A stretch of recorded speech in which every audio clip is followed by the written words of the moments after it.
Ils rentrent, ils sortent du garage comme ils veulent, donc ça veut dire déjà qu'ils n'ont pas leurs avions ne sont pas tout à fait les mêmes que les nôtres. Et l'équipe de Cam-sur-Langley, j'en ai eu la confirmation de nouveau, l'équipe de Cam-sur-Langley, dans son dernier tunnel profond en fin 98, fin 99, quand ils ont atteint une profondeur assez respectable pour des particuliers, il y a un homme et une femme qui sont sortis du fond du truc, qui leur ont dit vous dégagez, maintenant, tout de suite.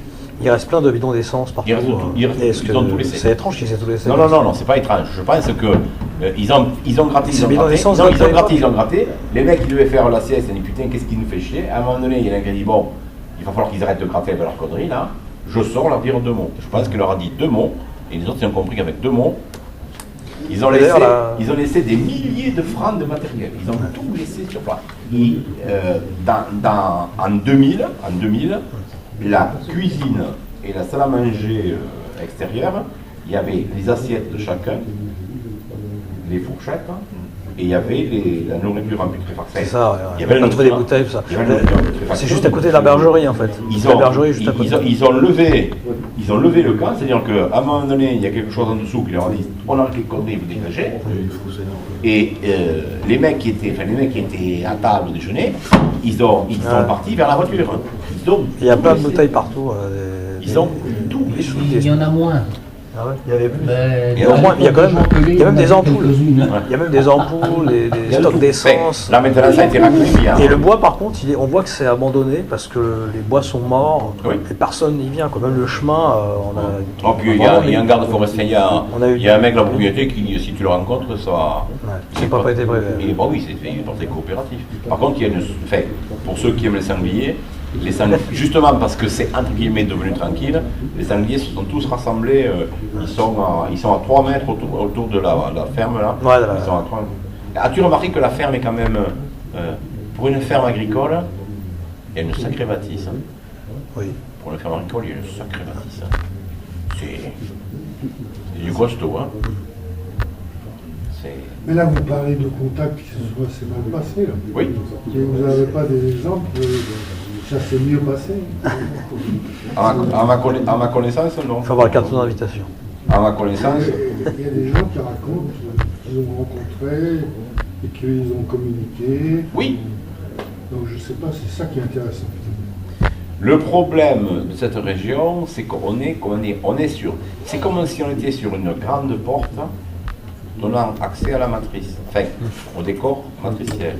Donc le problème, c'est que c'est toujours pareil. Comme c'est dirigé par le créateur de la matrice, c'est la Carta. Ils peuvent vous faire apparaître ce que vous voulez.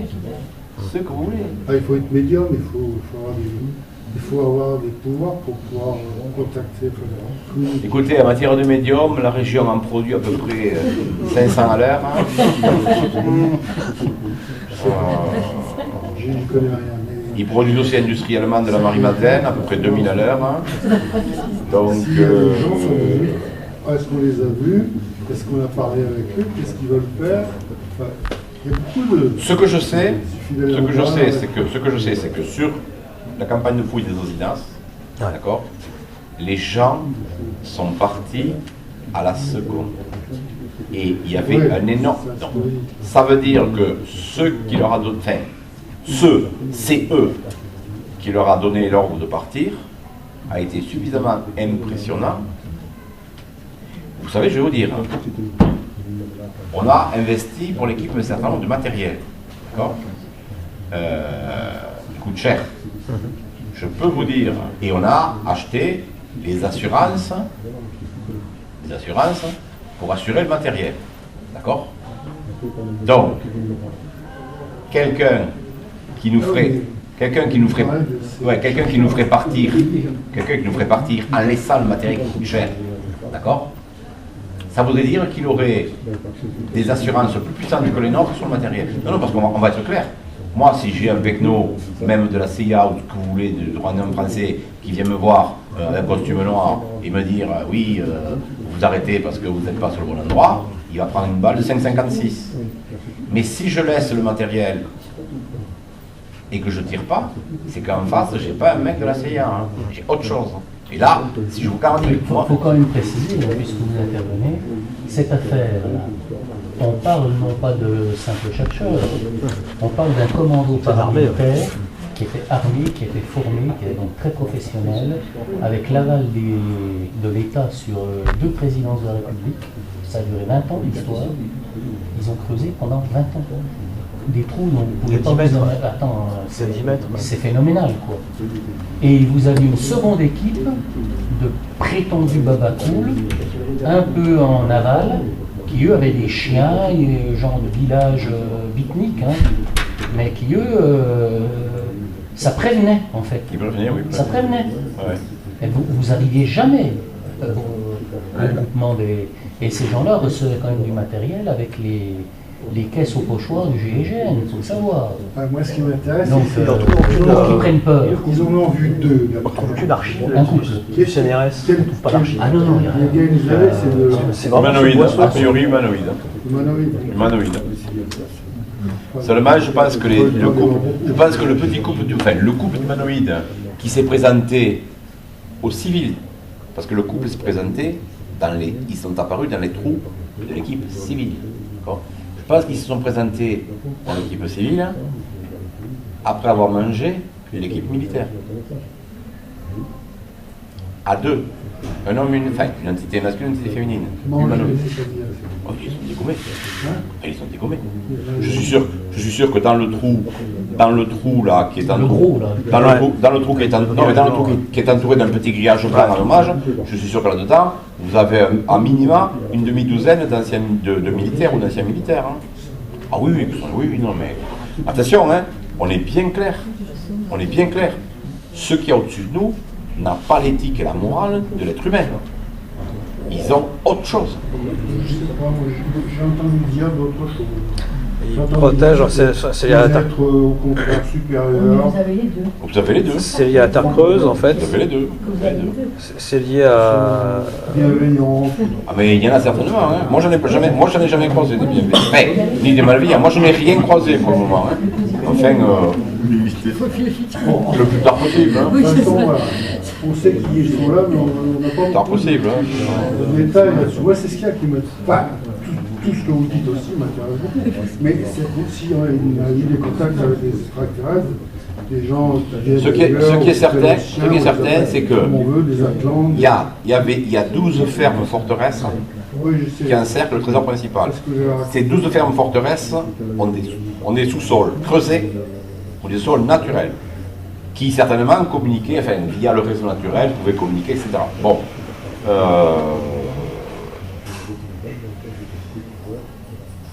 Vu la capacité de l'Arche d'Alliance, enfin vu la capacité de Zéro Salomon, d'accord, sous terre, on peut bien imaginer qu'il y a l'équivalent dessous. Hein, je veux dire, c'est pas. Vous lisez, j'en avais parlé, vous lisez Bulwer-Lytton dans la dernière partie des années du 19e siècle. Bulwer-Lytton, il vous dit voilà, en bas il y a des cités, chaque génération crée sa cité. Le problème c'est qu'à un moment donné, ils vont taper sur la paroi. Et là, ils peuvent pas forer. Donc s'ils ne forent pas, Ils remontent. S'ils remontent, hein. On sera tous morts quand ils remonteront, puisqu'il y aura eu une guerre mondiale. C'est pas forcément une guerre. Je ne suis pas sûr qu'il y ait une guerre mondiale. Hein. Ce qui se pointe, c'est pas une guerre mondiale. Ce qui se pointe, c'est un choc de civilisation, mais à l'échelle universelle. Donc, Et attention, on peut aussi évoquer que ces êtres-là, ils ont la capacité technologique d'influencer ça va au-delà du climat. C'est-à-dire, moi je suis en plein dessus parce qu'à mon avis, il y a quelque chose qui va se produire. Non, mais il t'amène une météorite comme qui rigole, quoi. Donc tu prends toi t'es en surface, tu prends la météorite, boum, puis voilà. Ça calme tout de suite. Moi, je veux vous dire franchement. Ah non, mais. Je crois pas du tout. Vous allez certainement y assister parce que ça ne prendra pas grand guerre de temps là. Écoutez, patientez au maximum jusqu'en 2027. Je pense que vers 2024, vous avez de grandes chances de le vivre. Vous allez voir. Je ne crois pas, franchement. Mais si vous avez des informations là-dessus, ça m'intéresse quand même. Solaire. Oui. ça fait partie des choses qui sont capables de... Ça fait partie des choses... Ça pourra sembler naturel, un cataclysme. Mais c'est ce qu'ils ont déjà fait. On est la 5e espèce humaine qu'ils ont créée. On est la 5e là. Et on est sur la 6e extinction. Voilà. Bon, c'est aussi simple que ça. Lisez les tablettes sumériennes. Lisez les tablettes sumériennes. Vu l'étage de la région, au-dessus de... Si vous remontez au-dessus de la fontaine salée, si vous remontez de moins d'1 kilomètre, vous avez des ravins d'effondrement qui sont juste fabuleux. C'est-à-dire d'anciennes grottes, mais il n'y a plus de plafond qui se fait découler. Il faut voir la taille du canyon et la profondeur. Et il y a des canyons, il y a une partie des canyons, vous ne les remontez pas, vous voulez. Il faut que vous reveniez en arrière ou que vous alliez en avant. Parce que ça, c'est comme ça. Et vous ne passerez pas. Donc, et là, c'est du vécu. Puisque, donc, si vous voyez la taille des canyons d'effondrement, j'ose même pas imaginer la taille des grottes qui ne se sont pas effondrées encore. Parce que les canyons, ils sont gigantesques. C'est les grottes de surface qui sont effondrées. Il y en a dessous. Parce que dans le canyon même, vous avez des départs de grottes qui vont plus loin. Après, bon, si c'est pour rencontrer deux trucs qui vous disent dehors, bon. Pour l'instant, on n'a rien vu. Mais... Ouais, on y en verra le plus joli. Ça, c'est mieux. Parce qu'ils peuvent être avec la serviette puis derrière. Par contre, Jean-Michel, il y a aussi autre chose. Si on vient dans ces histoires de Sumer, oui. Mais là, c'est pour ta gouverne. Oui. Je suis tombé sur un texte. Alors, c'est une tablette du British Museum. Mais moi, au départ, j'aime les bandes dessinées. Ah non, mais j'aimais que les bandes dessinées. Non, je rigole. Tu chercheras juste le mythe du Musi et Miana. Oui. Et tu vas voir le truc où. Ouais. Elle a fait un sanctuaire souterrain en lapis-lazuli, partiellement en lapis-lazuli. Pourquoi le lapis-lazuli? C'est le bleu, ça. Elle a mis, oui, mais ça doit y avoir des particularités. Donc elle a mis sur une table de pierre bien tapissée de lapis-lazuli, elle a mis le corps de son grand amour Dumuzi, mort, mais pas vraiment mort, en stase, en attente de la fin des temps. Oui, d'accord. Texte de la tablette sumérienne. En attente du con qui rentrera dans la grotte, pensant trouver quelqu'un et qui va... Ce que je veux dire que c'est ça, si ça date de 8 ou 9 ou 10 000 ans, c'est quand même bien avant Jésus. On est d'accord. Ah, donc le problème de qui on parle au bout. Ah, on est d'accord. Mais de toute façon, au Bugarage, il y a deux grottes. Il y a une grotte, on va dire, à responsabilité limitée. Et il y a une grotte... vous avez un avertissement ici. Je n'ai jamais pu savoir d'où vient les gens. Ici, il y a une légende qui dit que la personne qui descendra dans le trou et qui ne veillera pas à ce que la lampe éternelle reste allumée, n'en sortira pas. Parce qu'en fait, par son énergie et par le fait que la lampe éternelle soit éteinte, l'autre va se réveiller, piquer l'énergie du mec et il sort. Mais ça, vous ne le trouverez dans aucun bouquin. C'est une putain de légende qui traîne, on va dire, localement. Ce serait où, à peu près? Ici. C'est de la même teneur que cette légende, et que j'ai fini par comprendre, moi en tout cas, de l'existence de 12 trésors en cercle qui protégeraient le 13e. Ça, j'ai fini par comprendre que c'était les 12 fermes forteresses hébreux, juives, avec leur sous-sol contenant je ne sais pas quoi, mais qui a intéressé des mecs pendant 20 ans. D'accord.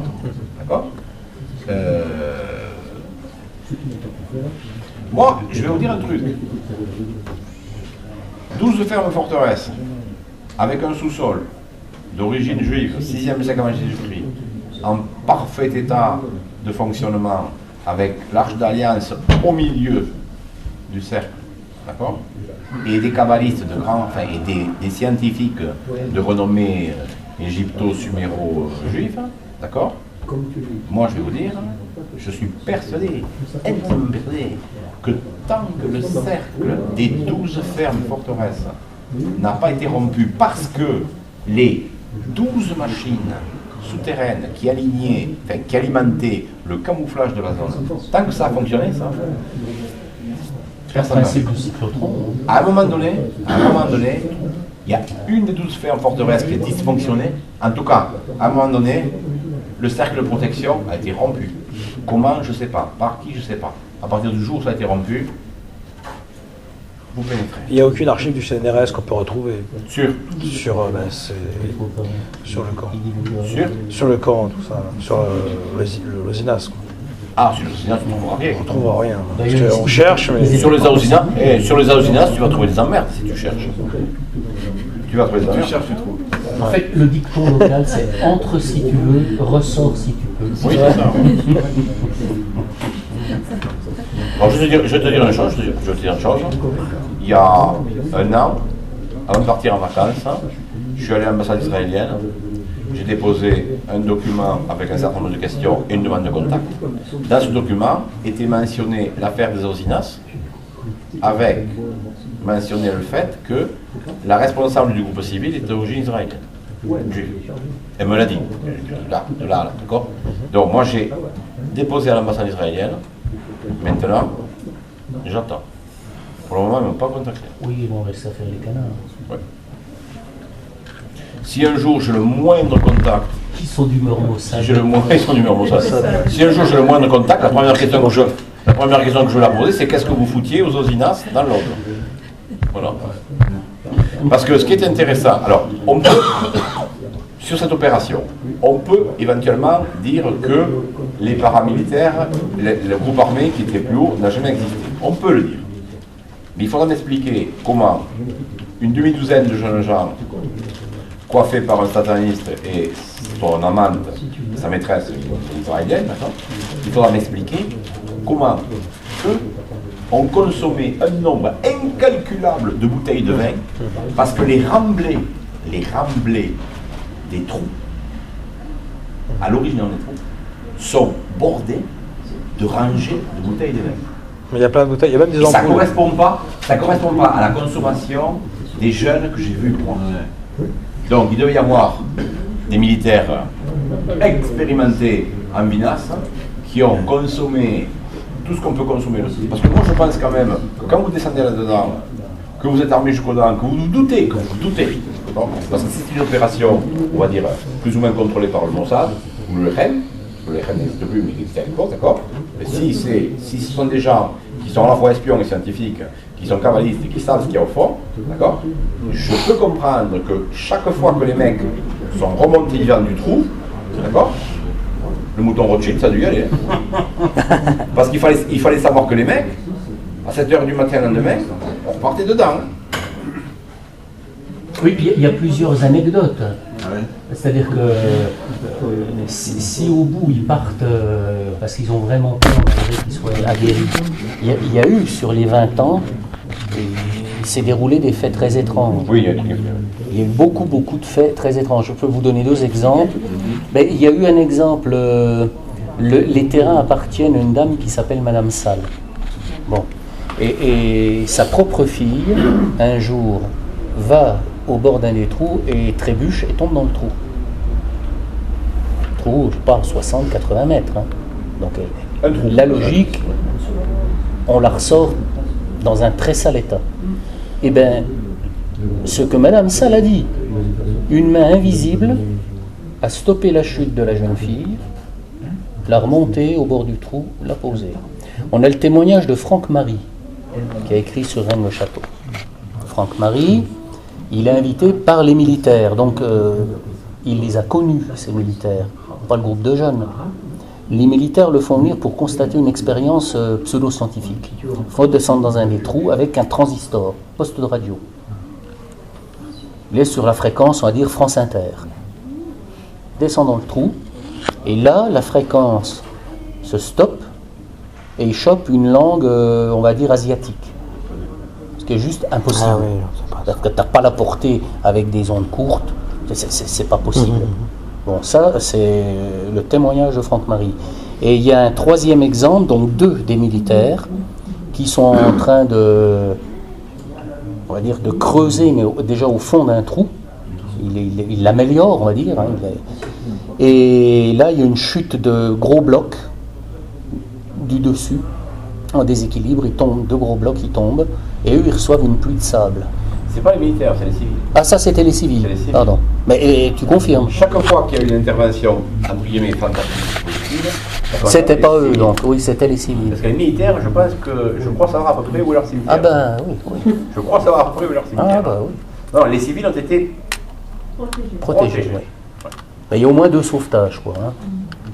Que Et les rochers se transforment en le témoignage de sable. Madame Salle, il est réel, hein, parce que... Ah oui, oui, oui. Et ce que je disais... Et Madame Salle, c'est quelqu'un qui ne croyait absolument pas au truc comme ça. Mais sa fille, si elle n'est pas morte, c'est quelque chose. Alors, il y est arrivé quelque chose il y a donc beaucoup plus récemment. C'est que Madame Salle s'absente pour aller à Perpignan, mais c'est impromptu. Pas prévu du tout. S'absente. En son absence, son mari qui est handicapé reste dans la ferme. La ferme subit un incendie soudain. Les pompiers interviennent, malheureusement trop tard. Quand ils éteignent l'incendie, le corps carbonisé du mari de Madame Salle, ils le retrouvent. Il n'y a plus de tête. On n'a jamais retrouvé la tête. C'est rigolo. Hein. Donc ça, c'est pas... C'est rigolo. Hein. Et c'est véridique. Donc c'est quand même c'est une affaire qui craint, quoi. Ouais. Vous avez l'exemple de Betex. Betex, c'est ça, ouais. Betex s'est fait liquider par un système de rayonnement antique qui était connu, on va dire, des constructeurs de l'Antiquité. Hein. J'arrive pas à retrouver. J'ai retrouvé. Hein? C'est, on va dire, c'est pas comme sur la Glie, mais c'est pas loin de. C'est l'arrière du Bugarache. Hein. C'est direction plein air, arrière du Bugarache. C'est pas le Bugarache même. Il est parti d'un trou qui était éloigné. Pas tant que ça. Hein. Donc. De toute façon, si vous passez en tant que touriste, vous pouvez vous apercevoir, si vous longez le Bugarache le long de la départementale qui mène à Saint-Louis-Parao, c'est relativement agréable, on se sent pas mal, on est bien. Si vous prenez par l'autre côté, direction donc comme sur Agly, vous passez le col du Linas, et là vers les sources de l'Agly, bah, je peux vous dire qu'on ne se sent pas très à l'aise. Hein. Mais le simple ressenti, hein. Ouais. Il y a quelque chose de pas bon. La face nord, c'est génial. La face nord passe pas de problème. La face sud. La petite route Sainte-Marie, par exemple. Hein? Des témoins, tu te rappelles? À l'époque, je promène mon chien. Je me promène. Hein? Bon, j'ai le droit. Je promène avec mon chien, je croise un gros 4x4 noir, vitre fumée, plaque diplomatique verte. Un genre de Hummer, un machin énorme, américain. Les vitres noires se baissent, et je vois les gros bras, en fait, ils ont les bras comme on a les cuisses, crâne rasé, le regard, comme disait Coluche, patibulaire mais presque, et me regardent méchamment, quoi. Non, des militaires. Moi je dis c'est des militaires, mais pas habillés en militaire, mais plaque diplomatique. 4x4 noirs. Je continue ma balade, je la termine, je reviens à la voiture, tu te rappelles ? Une balle non tirée de 45, l'un des plus forts calibres, hein, calibre 45, posée en évidence juste au pied de la portière. Et à l'époque, je l'ai donné la balle à Jean-Michel. C'était en quelle année? C'était 2007 ou 2008. C'est la même douille que moi je tirais à l'époque en temps de tir avec 45. Mais c'était pas la douille, balle pas tirée. Avec l'embout. Ah ben voilà, t'as pas besoin de calculer 1000 ans. Hein. Il est fabriqué par... Ah ben c'est se poser à terre. Qu'est-ce qu'il foutait là? Quoi donc? Alors là, ce qui est intéressant, on est dans ce petit chemin qui s'appelle la route Sainte-Marie. Il faut savoir pourquoi ça s'appelle comme ça, très intéressant. Mais on est en contrebas du fameux clos sanglier. Ah oui! Qu'il y a une clôture qui n'est pas électrifiée, mais dans laquelle il y a des capteurs de type militaire. Donc ça veut dire si vous faites une brèche dans la clôture, ben, ça tombe sur un ordi, on sait très précisément où on a percé le... Et le problème, c'est qu'il y a un chemin de ronde, parfaitement débroussaillé, le long de la clôture. C'est qui est là? Je sais pas. Ah ben je peux vous dire, alors je vous le complète, hein, je vous le dis, c'est du vécu. Patrick Merle, on était 4, 5, et le chien. On passe la clôture grâce à un arbre qui s'y prêtait. On a escaladé les branches de l'arbre, hop, passe de l'autre côté. On laisse le chien, mais le chien, je ne sais pas comment il a fait, à un moment donné, il est avec nous. Fous la merde. On entend un moteur, mais loin, en contrebas, on entend un moteur qui démarre. On se dit, ça craint, parce qu'on a compris. On a vu le chemin de ronde, on a vu la clôture, qu'on n'a pas coupé. On a passé par-dessus grâce à l'arbre. Ben, je ne vous dis pas la vitesse qu'on est remonté, puis qu'on est parti, parce que le 4x4, il arrivait. Ah oui. Mais ça appartient à qui? Ben, au départ, c'est des gens qui ne sont pas de la région, qui ne sont pas censés avoir de l'argent, mais ils ont acheté la propriété à l'époque 4 millions de francs pour en faire des gîtes. Voilà. C'est toujours des gîtes qui sont toujours complets. Attends, il y a mieux. Tu te rappelles? Mieux. Vous avez derrière vous, juste derrière vous, d'accord, quelqu'un qui a perdu un trou.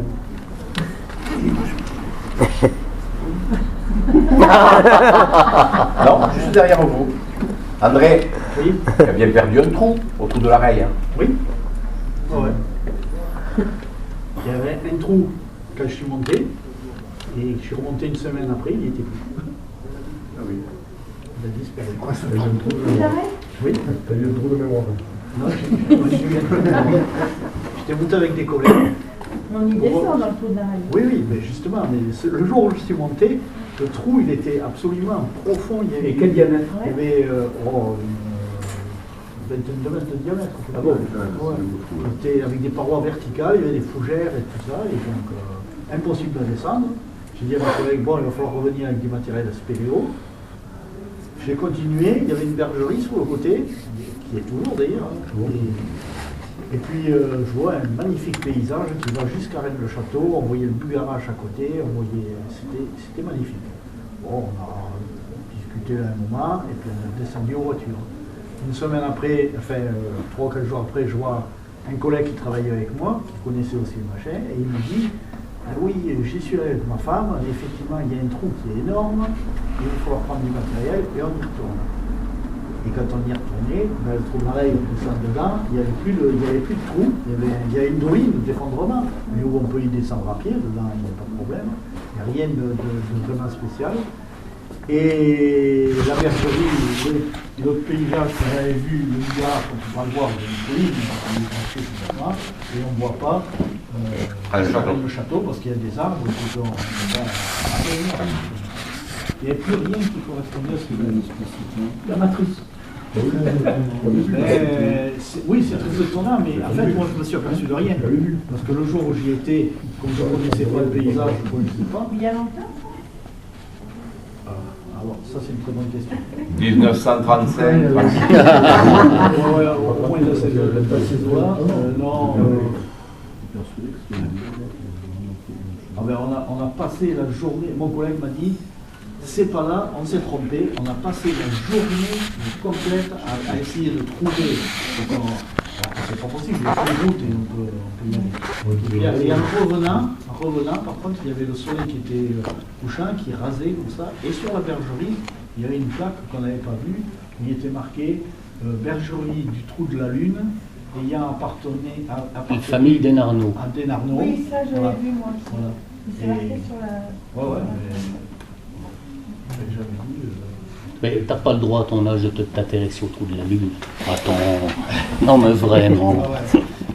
Et en fait, le collègue, enfin, on a eu la même vision, mais séparément, parce que lui, il y était allé avec sa femme, moi j'y suis allé avec des collègues, et quand on est revenu, c'est pareil, il m'a dit non, c'est pas là, on s'est trompé, on a cherché toute la journée, on a fait tout ce qu'on pouvait, et je l'ai retrouvé. Mais il y a pas mal de témoignages de cet ordre, mais Jean-Michel lui-même peut témoigner. Vous avez par exemple, vous vous baladez, c'est toujours des lieux chargés, bizarres, donc on le sent.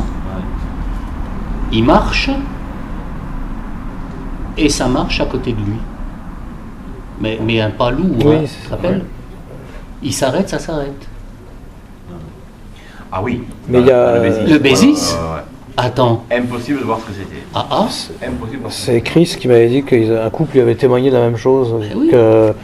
Il sentait une présence derrière eux à 10 mètres. Après, il y a des décalages temporels aussi. Je suis des décalages temporels. À un moment donné, important. J'étais dans le milieu du ruisseau de Bézis ça marchait à côté, ça marchait, c'est pas humain, pas du sanglier, pas humain.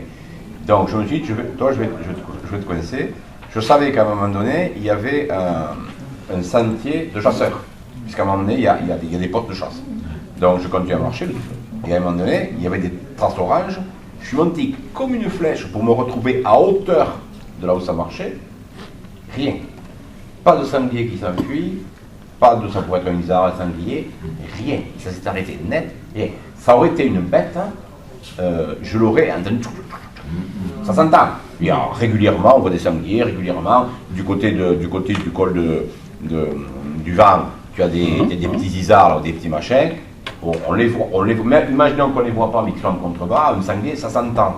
Si vous montez brusquement, il va partir en votre sens. Enfin, s'il n'y a pas des petits, si ce n'est pas une mère, il faut faire dans votre sens. Bon. Là, je suis monté rapidement, la bête aurait dû faire demi-tour, je l'aurais entendu. Je n'ai rien entendu. Il n'y avait rien. Ça s'est arrêté net. Et moi, je suis remonté du Bézis, je me suis remis sur la route, je suis rentré. Moi, je suis rentré, je dis, hop, on arrête là, c'est bon pour la journée, stop, on arrête. Mais ça m'a fait le même effet. Si vous, ceux qui sont toulousains, si vous connaissez la forêt de Bouconne, moi j'y suis allé un soir avec des gens qui connaissaient un peu. Il m'a dit, on s'arrête où tu veux. On prend ce chemin, on rentre dans la forêt, on prend le chemin, on arrête la voiture. Il m'a dit, maintenant t'as plus qu'à attendre. Il m'a dit, tu regardes bien autour. Ça a marché autour de la voiture, il n'y avait pas un sanglier, pas un machin, rien, ça marchait autour de la voiture. On a allumé la voiture, on a reculé, on est parti. Mec, alors mon copain m'a dit, tu veux ouvrir la portière pour voir que ça peut être un sanglier. Non. On avait vision de nuit sur le tour de la voiture, ça marchait à côté de la voiture, c'était pas une bête, ça aurait été une bête, on aurait vu. J'ai dit non, moi je n'ai pas besoin d'ouvrir les portières. La voiture faisant une protection, tu démarres, tu recules, etc. Il y a des choses. Et ici, il y a des choses.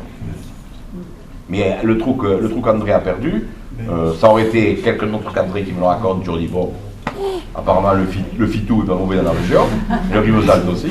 Là, il n'y a pas de fitou de Rivesaltes. Là, c'est. Et je le connais, plus terre à terre que lui, il n'y a pas.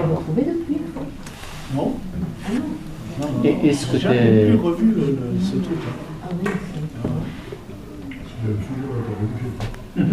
Hein?